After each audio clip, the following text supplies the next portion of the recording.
This was not a scene where you want your kids out and your wife out and we all...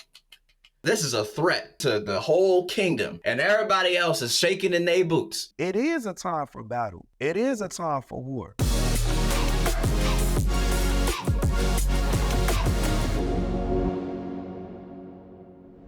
What is up, everybody? Welcome to another episode of the Today for Tomorrow podcast. As you can see, we are hot in conversation right now. I just did not want us to miss this stuff. I just wanted it to be inside of the episode. So let's go ahead and just pick up right where we were left off in this conversation. So first, just a little context here. Mike had introduced a topic. He was like, he actually sent us a DM, and it was of a motivational speaker. I don't remember the guy's name. Do you know the guy's name, like, off top? I don't, bro. I don't. I'll look it up. Yeah. Give him that shout out. But he was telling a story to this football team about the David and Goliath scriptures. Like he was telling that full story, and he was saying, like, what people typically know about that story is, like, there's the, David, he had he went, he did not take the armor from Saul, and then he went and then he, threw the stones, and then it hit Goliath and he died and everybody was happy. But what we often don't hear about is what happened immediately after that inside of the scriptures. This is not made up. Inside of the scriptures, David cuts Goliath's head off, and then he champions it. He holds it up and cheers like in front of everybody, championing around this head, this Goliath head, because he had just killed the beast. And he was pretty much humiliating the Philistines at this point in time. And this is the part that people don't really understand. So, like Mike was saying, like, that's the part that he didn't hear about when he first heard the story. And I mean, I remember when I was in, the youth service, they didn't tell me about that. When I was in children's church, they didn't tell me about that either. I ended up having to read that on my own. But I think that speaks to, and this is kind of what we were talking about, that speaks to the fact that Jesus was not soft. Jesus was not soft all throughout scripture, but because of the way it's kind of communicated, we often miss that. Like, we often just hear the, turn the other cheek, and then people live their whole lives thinking that, oh, if you're a Christian, you have to be soft. You have to, let everybody walk all over you. But that's not, Jesus didn't do that. And so when you really get into the word, when you really get into the scripture, you kind of understand that more, and it gives you a new perspective on how God sees things and how Jesus actually lived his life. And so the conversation that we were just having, we were just going a little bit deeper into those things and why Jesus really ain't soft, and how there has always been in the word a time for battle. Fellas. Well, hey, I wanted to go to that scripture. Okay, I think it's Matthew 5:39, talking about turning the cheek. So let's start there for a minute and examine what's really going down. So it says, but I say to you, do not resist the one who is evil, but if anyone slaps you on the right cheek, turn to him the other side. Now, this ain't no CSI, but I just want us to think about this. If you hit somebody's right cheek, okay, understand, your right hand is going to be pretty much close to their left cheek. Okay, you got me? To hit somebody's right cheek, you have to come like this to get to the other side. So you pretty much are backhanding them. You follow me? It's not a punch. It's not a full like slap.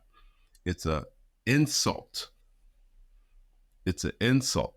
That's how it was deemed an insult. It wasn't when you talk about you being, I need to defend myself. No, this person's insulting you, pretty much.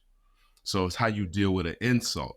So when people, they use that like somebody straight up coming at you, trying to take you down, and you're supposed to just take it. No. This is somebody insulting you where you're not supposed to let that get you. Hey, you know what? Fine. You want to talk about me? Whatever. Like somebody want to put the finger up when they're driving down the street. Do I need to get upside them and try to get in their face? No, you know what? Go about your business. So that's the context. But then let's get into the other part. So go ahead, guys. I just want to make sure that that's the other cheek piece is important, because people throw that out like to try to diffuse certain things, and that's not the case. Like Martell was saying, this came from a conversation that we were really having offline. And I'll be the first to admit, I repeat it often on our podcast, not because I'm necessarily super proud of it, but I think it's important for me to say, you know, I'm someone that always knew God. I always had a relationship with God. I always prayed, but I wasn't one of those church kids. You know, I really wasn't. I learned a lot of lessons about being a real man by men that I studied and I benchmarked, and I saw myself in them. And to be honest, one of the main principles is being what I call like an old school type of man, you know, just a principle man where you lead with respect, you know, and you command a certain level of respect. And so to your point, when I used to hear the snippet of, you know, Christians got to be better, you know, we got to turn the other cheek, we can't take, we can't fight, we got to walk away. It was always, well, I didn't really see myself in that type of avatar. And so as a kid, as a youth, it caused me to feel like, you know what, maybe that's not me. Because I know how I feel if I feel violated or somebody come, you know, you put your hands on me, you gotta pay a cost. You know what I'm saying? And it's like you go buy that Rolls Royce, you can buy it, but it's gonna come with a cost. You know what I'm saying? That's just how I led. Now I led with that respect, and it was like a boomerang effect. And so now me learning and actively reading the word is like a really exciting journey, because I'm like, oh man, I do see myself in Christianity. I do see myself in the word where, like Martell was saying earlier, it is a time for battle. It is a time for war. You know, now we do have to be respectful. We have to use discernment and we have to use restraint. But at the same time, this is not something that Christianity is not like a soft thing at all. You know, it really is a graphic thing. And just to give, you know, the motivational speaker his credit, I did pull it up, Martell. So his name is Willie Spirits. And the verse that he was speaking to, the part that he was speaking to was 1 Samuel 17:51. And this is after the initial battle, you know, where he didn't stop when he killed Goliath, but he went and grabbed his head and he showed his head to the enemies, like, you know, basically as an example, run up if you want to, see what happened to your boy. Like, this was your leader. And so to me, and the way he was describing it, it was like super aggressive. He was talking to a team of football players. And I'm just like, man, this is crazy, because I never, you know, experienced that from the word when I was young. I remember hearing it from like rap songs, or, you know, you feel like you had to turn up or be aggressive with some of the things that they were saying, not realizing that a lot of the cliches, they don't even know is rooted in the word. It's just like a snippet of it though. That example, like, of David and what happened right after, I think when we read it in a certain way, or when we read it in a certain environment, we kind of see it in a certain way. But think about the scene here, like if we were there in real life and we were just out there looking at David doing this thing. This is a war zone. He's in the middle of a battlefield. This is not like some friendly place where everybody was just kind of hanging around and they were just got the two dudes fighting in it. And it was like, oh, okay, this is just normal, whatever. No. This is a battlefield. People were actively ready to kill the person in front of them. Like that's what the area was right here. And so then they divided, because our side was getting absolutely whooped in this battle right here. Goliath comes up. He said, look, forget all of this. If I beat your best, we take it all. And this is threatening. This is a threat to the whole kingdom. And everybody else is shaking in their boots, as the great Woody from the Toy Story would say. Everybody's shaking in their boots. And they don't know what to do. David's like, man, I can take this, dude. Look, hey, I already killed a bear. I already killed a lion. And I know I can kill you too. And so he goes out into the battle. And then he slings the stone. It strikes Goliath. Goliath gets hit. Big dude is falling down timber. He hits the ground. And then he takes off his head. Now, I can only imagine that David is probably just like Mr. Motivational Speaker in that room. because this is a war zone. Again, he's talking to a whole crowd, an army of men who came to kill him. And he's like, you think y'all can handle this? And he's holding up the head like this is a real live, a head that is now just got cut off from their best. And so this was not a scene where, you know, you want your kids out and your wife out and we all, this is battle here. He's saying, look, run up and you gonna get cut down, period. It's like a movie. And I'm thinking about, you know, this is literally the premise of some of the great movies that we have. Yeah. I used to, when I was coming up, Gladiator was big. The movie, that's one of my favorite all-time movies. And one of my favorite football players was Ray Lewis. I played linebacker. I wanted to emulate my game like him. And he said he was motivated. He used to watch it before every game. So guess what I was doing? For every game, you know, I pop in the DVD. We had the little DVD. I'm dating myself. So a lot of people are like, hey, what is that? Sound like an 8-track or something. But we used to pop in the DVD, and I used to love the story because this dude was an ultimate general. He was, like you said, he led men that were ready to kill for what they believed in. You know, they were ready to die for what they believed in, and they led with, hey, it is what it is. You know, you think about movies like 300. You think about the movie Troy. These are all timeless movies that we love watching. We go back. It's all based on the premise of war. And Troy specifically, this highlighted a real thing that used to happen where if our country was warring with your country, we could elect to select our best leader and say, you know what, we want to sacrifice the bloodshed of thousands and actually we're going to let them go at it one-on-one. And in the movie Troy, which I picture David being, he was the guy.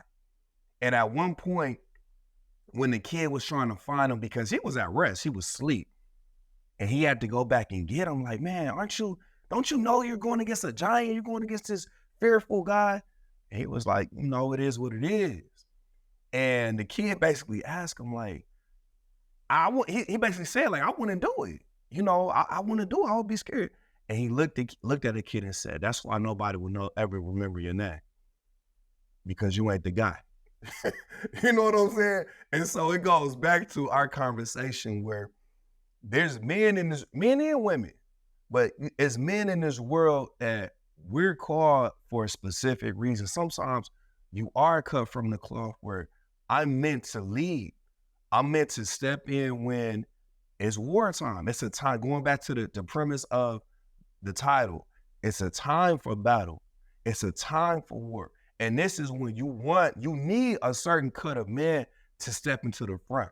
This is not the time to be bashful. This is not the time to be, you know, submissive or passive. This is the time to say, no, this is what it is. Give me your best and watch what I do to them. I love those movies you brought up. But it's also like the Magnificent Seven, the whole same premise, the Avengers, all that to your point, Mike, that premise has been used throughout any movie where you got a villain and you got a hero. And usually the hero is an underdog who got the odds against him. You know what I'm saying? And that being prepared for battle piece and using David as an example, you know, you look at outwardly at David and you like, man, he can't even put the armor on. You know, he can't even wear you know, he's like, but he said, look, I don't need this. I'm not wearing this because I don't feel comfortable. This ain't how I operate. But Martell said it. You know, he like, look, I done killed bear, lion, you know, I done defended myself. He said, look, I got all I need. God prepared him to battle this giant. You follow me? But he had to believe he was prepared. He had to trust God in the process, in the battle. And just like you playing football or whatever, you know, any sport somebody play, you got to trust, okay, look, I've been prepared to play this game. The coaches we got a game plan. You know, that other team over there might look like they bigger and stronger than us, but we got a plan. And if we execute our plan, we should come out on top. And Dave was like, look, hey, God's a coach. He laid this out. I'm trusting him. But he gave him the tools. You can't run out there and you ain't got no tools. He didn't use the tools that they were trying to give him, right? He put on the armor. He grabbed the sword and he said, you know, this is not me. This wasn't him. He said, I have to trust what I've been trained for. And like you said, Rodney, nobody else could see it because he didn't fit the description of what they thought a soldier should look like. And it made me think of one of my kids' wrestling coaches. He used to always say, Coach Washington, he say, look, man, you can't look at a guy and can tell if he can wrestle or not. Mm-hmm. It'd be the guy at the end of the bench, quiet, got his glasses on, reading a book, and will come up, take his glasses off, put his book down, and will wear you out, bruh. And I've seen it where I see kids like, I would have never thought dog was like that. But that's how he's laying. And to me, that's the beautiful part of where a lot of young men specifically, you know, we speak a lot to the mentorship and things, but because I just know a lot of young men, they yearn to figure out like who they are in this world. What's their calling? Like, where am I supposed to be? Because you have your natural instincts, you have your natural inclinations, you know, where some people are just good with their hands, you know, they want to put things together. But to be honest, some people are really cut to, hey, when it's wartime, that's when I'm at my best. That's when in the midst of chaos, I feel the calmness, you know, and there's nothing wrong with you. It's just, you're a soldier of God. And when it's a time for battle, a time for war, that's when these individuals have to step in.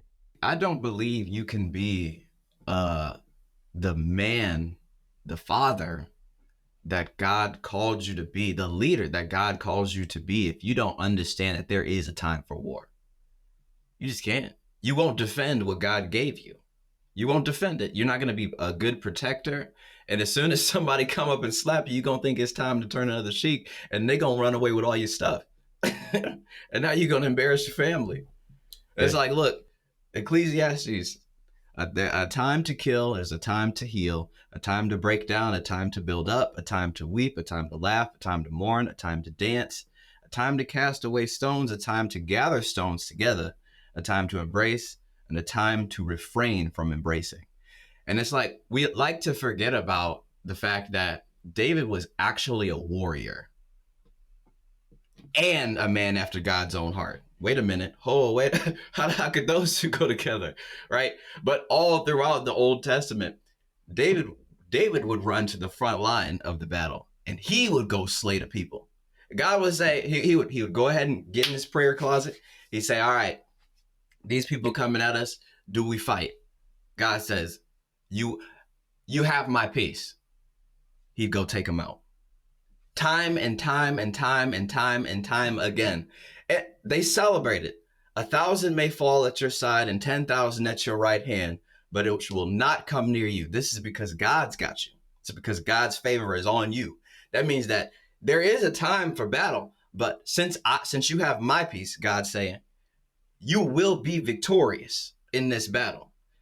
Over and over again. Saul, and I remember back again in the Old Testament, he was supposed to go to the Amalekites and wipe them out completely. Burn it. God was like, burn it all. Get rid of it. Don't take nothing with you. Get rid of everything there. And it's like, don't skip over that part. God wanted them wiped out completely. Men, women, children, and all their stuff. Get rid of it. These people are a cancer to the community. Get rid of all of them. I'm telling you, my chosen, my child, to go do this. And it's like, that's a real part of the Bible. But we want to skip to the fluffy stuff. We want to skip to, because I mean, you got to have both. You got to have both. There is a time to heal. There's a time to love. There's a lot of time to sit down and have a good time with your people. But there's a time when somebody comes up against you and yours and what God handed to you, what God gave you to protect, to keep. We're talking about Genesis. We're talking about one of the first pages in the Bible. To keep, and you don't feel like there's a time to keep, or you don't understand when it is that time, you can't possibly be who God called you to be. Nah, and I think the key in what you're saying too is that that balance and listening to God. Like God gave direction to them, to Saul, and Saul, actually in that case, Saul didn't do exactly what God wanted to do. That's why he had to be taken down as king. But hey, let's jump to the New Testament too and talk about Jesus, because people don't see the balance in Jesus, because Jesus wasn't what, at least not when he came as a warrior. When he comes back, he's going to be a warrior, and it's going to be like wreck and shop. Okay, but even when he was here, though, the environment he was in was a hostile environment.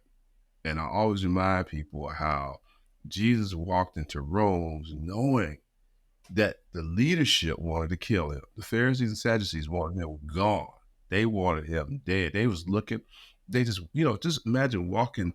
I mean, we all kind of got our challenges, but let's say you walking into a room and the individuals in there all want you down. They want to take you down. They might not want to take your life, but they want to take what you got. They want to get you out of that situation. That's what and then what did Jesus do? He didn't acquiesce. He didn't try to fit in. He just told the truth. He didn't come in with an attitude, because he had all power, but he didn't come in flexing. He just came in like, I like the word mental judo. Jesus just straight up knew more. That he knew what he had to do, and he knew what they was trying to do. And then he just used the truth against them. Jesus knows his battle plan, and he knows what the end game is supposed to be. Here, we're going to turn on a red light for this one today. Jesus knows exactly what time it is. And so it's like, when we think about it, he was never at question or scared when they came up, and he knew they was there to kill him because he knew what he had. It's like, just like that dude who you talked about, who might be at the wrestling meet and he, reading a book, he got his glasses on in the back. He ain't sitting there, nervous and, shaking, biting his nails. Cause it's like, he don't need to look big. He don't need to act tough.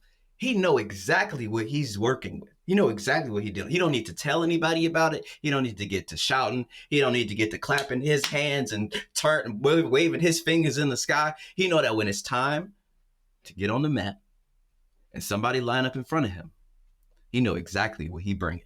That right there is so important, especially with young men, because I literally just had this conversation not too long ago with two young men. We were going to mentor, and en route to being mentored, these two kids, it was just going back and forth, arguing, like, just, and I'm like, what? It was like ping pong. And so I told Rodney and the fellas, like, hey, y'all go ahead, we'll catch up, because I'm trying to figure out what's even going on, and I'm trying to school these kids. And it ended up happening where, I had to tell Dean straight up, like, look, today is not the day, because they're a little too young. They're not really receiving what I'm saying. But what I was telling them was basically, that's not how men conduct themselves. Because he basically like, I got a problem with him. He's saying something. This is what, my translation, I got a problem with what he said. What I'm hearing is, I'm offended. And so I'm trying to explain to the other kid, like, listen, all he's saying, regardless of what y'all talking about, if you offended him, are you mad enough to say, you know what, my bad, I apologize, and we can move on?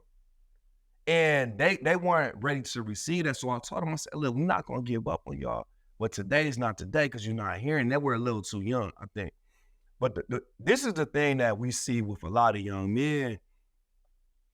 They don't understand what true toughness is. They haven't really been in real battles to understand that, it doesn't matter how you look before the fight or what you say before the battle. Like we said, when we get on the mat or we get on the field, we get into the boxing ring, that's when the warrior time is supposed. The truest warrior is in a calm state. It's like I'm thinking about Jesus on the boat. When a storm is going on, who can remain the calmest?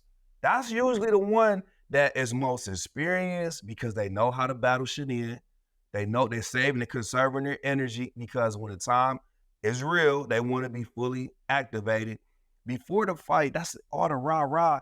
It's really a misconception, man. It's emotionally based. And, I just got to just call a spade, man. A lot of these young men are being raised in households where there's either a lack of males, period, or lack of strong leadership, where we see a lot of this, where, we're in a generation where the parents and adults are raising kids that, to be honest, a lot of these parents were missing these elements. So it's very challenging for you to give something that you never received, where we looking at the kid, we're like, man, this kid is, what's up with this kid? And then we meet their parents and we say, oh, bring me the kid back. He got more sense than the dang on parent, And the other point I wanted to touch on real quick was when Rodney was saying like that WWJD. It took me back. We're like, well, what would Jesus do? Because, in my era, that was, everybody had the wristband, and what would Jesus do? Turn the other cheek. You know what I'm saying? Or even like the Martin Luther King story, where all we heard was about the nonviolent protests. Now, just to clarify, when we say being a soldier of God and being a general, that doesn't mean it's always going to be physical war. Sometimes it's mental warfare. And so even with like the Martin Luther King story, I think a lot of the way he was depicted was very much like limited. It was like tunnel vision. They only wanted to focus on the fact that he was nonviolent. A big part of him being nonviolent was because of the circumstances. If we were to physically come at them, for one, we would lose because the law was against us. You had officers that had every right to shoot and kill, put their hands on you. So he's like, we got to be smart. We have to do mental warfare. He was still a general. We always heard about Malcolm X. I'm not with that. He said it straight up. I'm not with that. Eye for an eye. Martin Luther King was no less of a man. He just had to take a different battle strategy. I love that, because you take it. Yes, a lot of people are thinking, because we've kind of been talking about, football, wrestling matches and battles and everything, but it's the same type of mentality whether you in the boardroom as well. It's like you take that same kind of energy, because not all the time. Like if the IRS come for you and they doing an audit, and you can't bring out a pitchfork or a sword and say, get away from my family and my things. My books. Get away from my books. That don't work. It doesn't work like that. You will be locked up. You're not taking out the government that way. But no, like that's when you put on your Jesus, your WWJD. That's when you put on your what would Jesus do? And then you outthink. You say, okay, this is how I'm going to protect mine in this way. And then you plan accordingly. You act. You inquire of God on what steps to take, and you take them boldly, because God's got your back on it. Man, I think as you guys are talking, and when you talk about Jesus, people want to use the word meek. And meek is probably the right word to use, but people mistake meekness for weakness. Meekness means patiently restraining. Okay? But people put a negative spin on it. And to patiently restrain something means that you have the power. You have the strength to do something, but you are patiently restraining yourself because of the situation. Like you talk about the IRS, it's like, look, I might be able to handle the agent, but it's more than that agent. It's a whole entity that I'm dealing with. So I need to be smart about this. All right. So I need to restrain myself. So, and even, and like you a parent, Martell, you got a younger brother. Growing up, I had a younger brother. I couldn't deal with my brother physically in a way that I would deal with somebody like my age, because he was younger. So I would restrain myself. You know what I'm saying? Even though I'd be mad at him about something he did, but you restrain yourself. And that's where that meekness come in. And I think that's that difference. Where Jesus had all the power, he restrained himself from using it. Matter of fact, you would say that he was stronger because he didn't use it, to be honest. That's exactly what it is. He was stronger because he showed restraint. Really, to be honest, the only people that are powerful, they have to show restraint. If you don't have the ability to destroy or do damage, and to be honest, you don't really know what you have unless you've been tested, unless you've been on this football field, unless you've been in a boxing ring, unless you've had, when I was coming up, we used to box in the street. Hey, y'all two go at it. We going, it's not no ooh and the ah. No, it's just, look, let's see who running this joint. And it was just a thing. Where you win some, you lose some. That's how you learn how to fight. And then you respect the other one. Like, hey, this dude, hey, they got some heart. Win, lose, or draw. And that's the part where a lot of these kids, they missing that, because everything is sensationalized. Everything is on social media, is being recorded. You don't have the luxury of going through these rites of passages where it's just you and a couple of your homeboys, y'all figuring out what's what, versus it being on social media, everybody chiming in, oh, look at this. Man, listen, you wouldn't have the heart to even go into the ring. So don't be commenting from the sidelines about what happened and this, that, and the third. And it made me think about a quote. This is another one from Coach Washington. I can't take credit from it. I don't know where it's derived from, but he was saying, a strong man will beat a weak man. A weak man can find a way to beat a strong man, but the smart man will whoop them both. And it was just a reminder that, hey, you got to use your smarts, man. You got to be smart out there. When we go into battle, we wrestling, football, boxing, whatever it is, the smart man is the one that's going to persevere because they're remembering their training in the midst of battle. They can see, okay, this guy keeps dropping his left. Soon I'm going to come with that hook. If you're in a constant, heightened emotional state, you can't even think clearly. You just out there reacting. You're depleting a lot of energy. So you're going to fade out. I think we can put it right there. I think we can put a pin in it right there. So thank you for tuning in to another episode of the Today for Tomorrow podcast. Let's go ahead and cover some of those housekeeping items real fast. I'll go ahead and kick us off.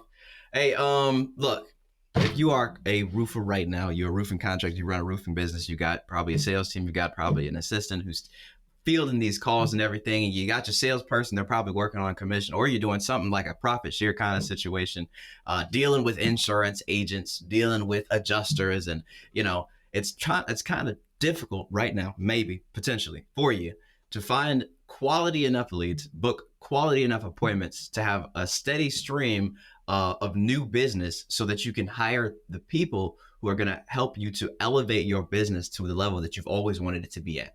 And I'm talking about having enough revenue stream, having enough income, having enough booked appointments on your calendar so that you can have the best subcontractors do the work that you need to get done quickly and on time every time, because you have enough work coming to them so that you can keep them busy.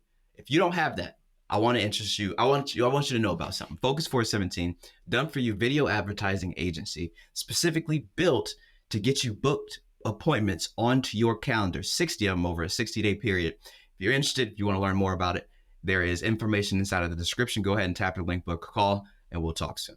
Cool. And next up, man, I just want to invite the people to come visit us at my IG at Detroit Investor _WCI. We have some cool things, trying to do a better job of highlighting the work that we're actually doing with real estate, mentorship, and just providing apparel for warriors and people that are just really doing the work each and every day. For example, today I have on a brick by brick hoodie, right? This is one of the taglines that we use to inspire, man. And it's just a reminder when you go look in the mirror in the midst of, washing your hands or whatever, it's a reminder to yourself that, hey, keep doing the work, respect the process, be willing to build the wall, but you got to build it brick by brick, so just take your time, be patient, and trust the process. Hey, I just want to invite all of you out to the Men That Is, out to Men 2.0, second Saturday of the month. 10 a.m. is when we start. We have hold our service at the Freedom Center, which is located 28202 Franklin Road. That's in Southfield, Michigan. So if you're in the Michigan, Southfield, Detroit, Metro Detroit area, come on out and check us out. Also invite you out, Freedom of Christ Ministry. It's a ministry that the man groups is under. We have service on Sunday. Hey, Martell got to get the gear on Sunday at 11:30. You can come out and check us out on Sundays. You can just check us out virtually too. If you're out of state, we have a virtual service as well. So you can see us on YouTube, Facebook for the virtual service, and come in person at 28202 Franklin Road in Southfield. So hey, look forward to seeing you. Well, with that, I think I'll go ahead and lighten the mood with the green light as we close out of here. Thank y'all for tuning in. If you have not already, go ahead and subscribe to the channel. We appreciate it. And we're going to see you on the next episode. Peace. Peace.